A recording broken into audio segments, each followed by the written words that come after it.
Just another routine mission. Why do they always say that before a mission? Of course it's routine. You haven't done anything yet. It's everything that happens along the way. The choices you make, the paths you choose, that turn the routine into anything but. Of course, that's how it started. A routine mission, answering a distress call. And look where that got me. We were testing out the Normandy, Captain Anderson's new ship, when the distress call came in. An Alliance patrol on Eden Prime had been attacked. They'd seen something they couldn't explain. And whatever it was massive. I hit the ground with my lieutenant, Caden Olenko. A good kid, loyal, by the book, with a talent for biotics. We came across the lone survivor of the patrol, Gunnery Chief Ashley Williams. A soldier to the core. Tough, disciplined, ready to take on whatever came her way. Ashley joined up with us and took us to the spot where she lost her squad.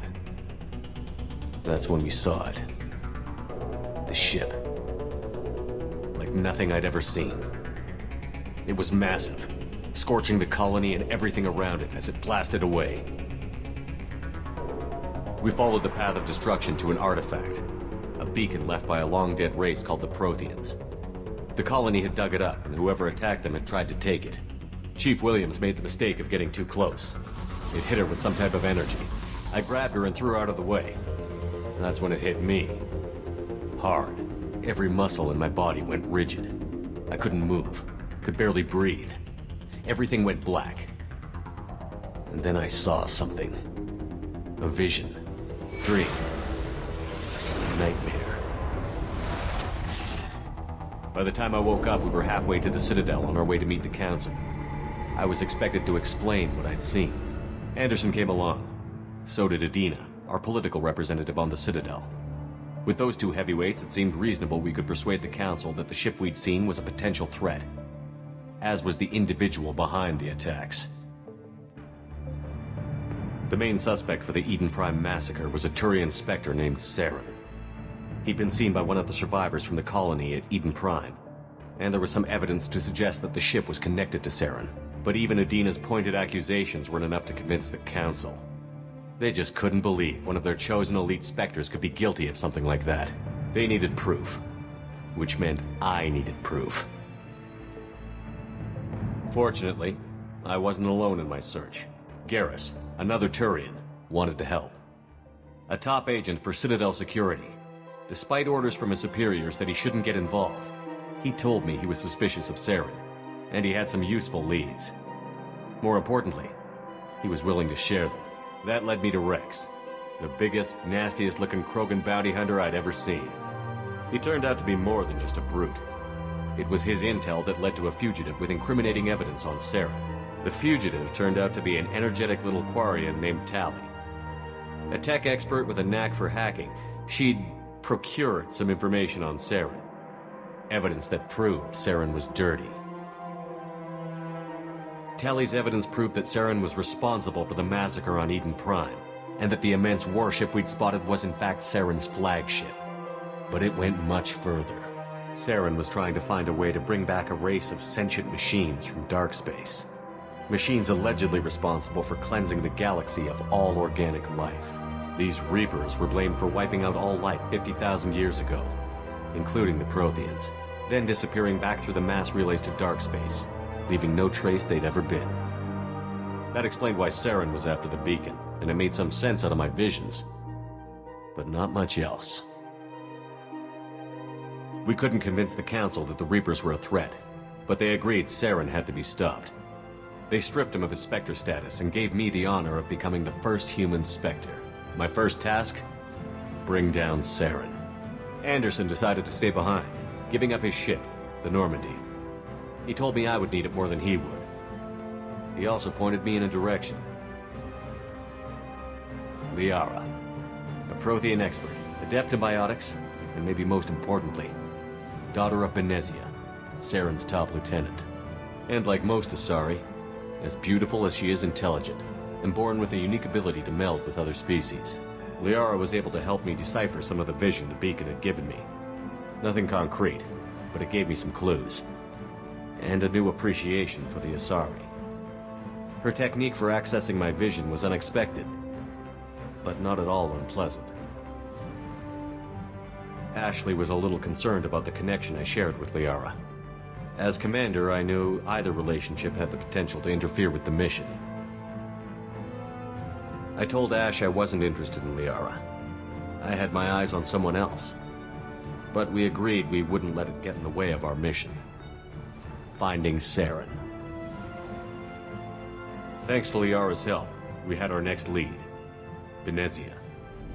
Saren had taken her to Novaria, where he'd enslaved a dangerous race of insect-like creatures, the Rachni. He ordered Benezia to use the same technique Liara had used on me to extract information from the Rachni Queen. The Queen's drones were everywhere, and they weren't happy. We had to fight through hundreds of them to get to Benezia. By the time we arrived, Saren was gone. With the information. I tried to reason with Benezia, but Saren had indoctrinated her. He had somehow acquired the ability to control people's actions and wills. Benezia wouldn't surrender, and Liara was forced to watch her mother die in her arms. And I was left with an angry, dangerous Rachni Queen to deal with. She claimed her drones would do no harm if I released her. But the Rachni had terrorized the galaxy before. I couldn't do it. I wouldn't doom an entire species for past sins. And the Queen was true to her word.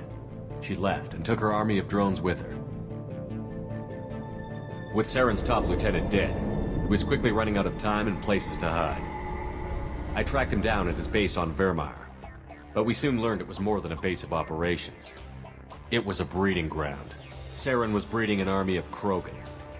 He'd found a cure for the genophage, a disease inflicted on the Krogan to prevent them from breeding and taking over the galaxy. But the Krogan Saren was breeding were slaves, mindless beasts that obeyed Saren's will. I had to destroy the base, and all its research. Rex disagreed. Violently.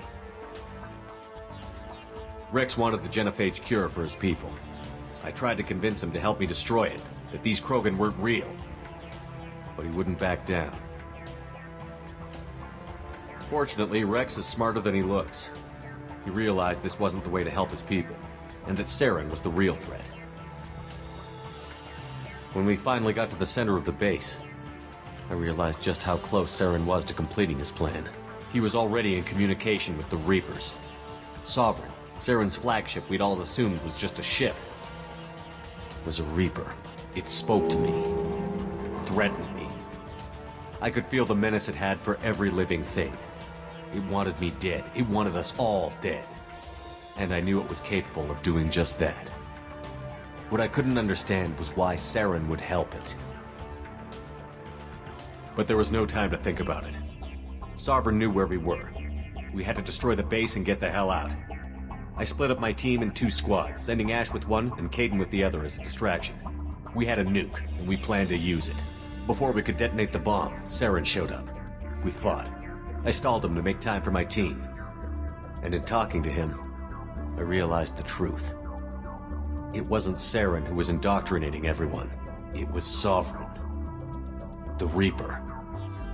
And Saren was in deeper than all of them. He tried to convince me he was still in control. Said he found a way to reduce the Reaper's influence, but he was kidding himself. Or believing the lies Sovereign was telling him. Before I could convince him to stop, he ran, leaving me just seconds to extract my squad mates. I tried, but I wasn't fast enough. I could only save one of them. Kaidan was a good man, and a great soldier. But I had to choose, and I chose Ash. That was the last time Saren would slip away from me.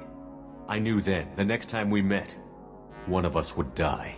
With my team mostly intact, we chased Saren and his army to Ilos, a long-lost planet that had once belonged to the Protheans. As we prepared for what we knew would be a desperate fight, I spoke to my crew. We were just one ship, against Saren's growing army. I assured them all that despite the odds, we could defeat him. But Ash saw through my words. She knew I was hurting after Kaidan's death. She could sense my doubts. We both knew this mission could be our last. Until that moment, we'd put our feelings aside for the sake of that mission. But why wait?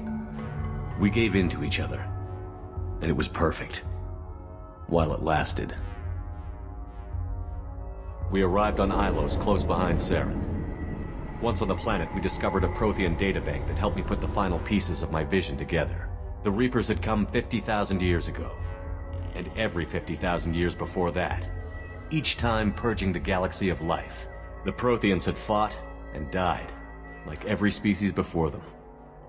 But a few survived long enough to leave a parting gift. The Protheans had discovered that the Citadel was the key to controlling the mass relays.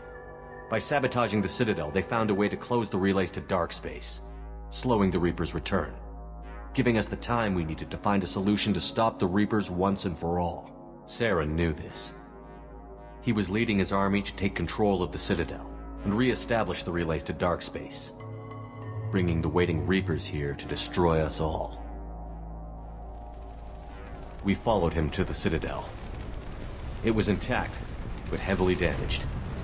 He had caught the Council fleets by surprise, and they were only now regrouping. And with Sovereign as his flagship, there was little hope the fleets could counterattack with enough strength to take back the Citadel. But Saren was done running, and I was done chasing him. As the Alliance and Citadel fleets battled Saren's army outside, I cornered the Turian bastard in the Citadel tower and confronted him. He died believing that the Reapers would save him.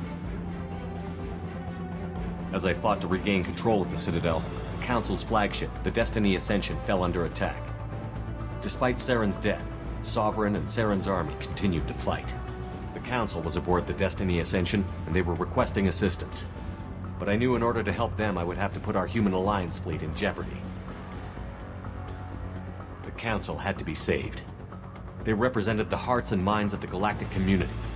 Without them, the fleets would be in disarray. Even with the Citadel back in my control, Saren defeated, and the Normandy leading the combined galactic fleet, the battle against Sovereign, a single Reaper, was relentless. It took the combined fleets of humanity and the other races, but in the end, Sovereign fell. But the costs were immense. While humanity's efforts in the war earned us our first seat on the Council, it was a hollow victory. The Reapers were still out there. I knew the fight was far from over, but as the one who'd led the fight against Saren, I was given new responsibilities. The choice of humanity's first counselor was left for me to decide. On the one hand, Udina, the lifetime politician. Ruthless and ambitious, he would easily navigate the political landmines that would soon be put in front of him. The other choice, Captain Anderson, the career soldier. Tough but fair, but a friend, and someone I could trust. Both great leaders in their own right. Anderson didn't want the job, which was a sure sign he'd be perfect for it. No ambition to get in the way. The war was over. The threat had passed. In time, the Council would rebuild itself. The Citadel could be repaired. Even the pain of lost friends would fade. But none of that mattered if the Reapers were still out there. And if they were all as powerful as Sovereign, we had to find a way to stop them. I had to find a way. I gathered my crew, took my ship, and went in search of answers. Officially, the Council would only say I was assigned to cleanup duty, rooting out any remnants of Saren's army. Just another routine mission.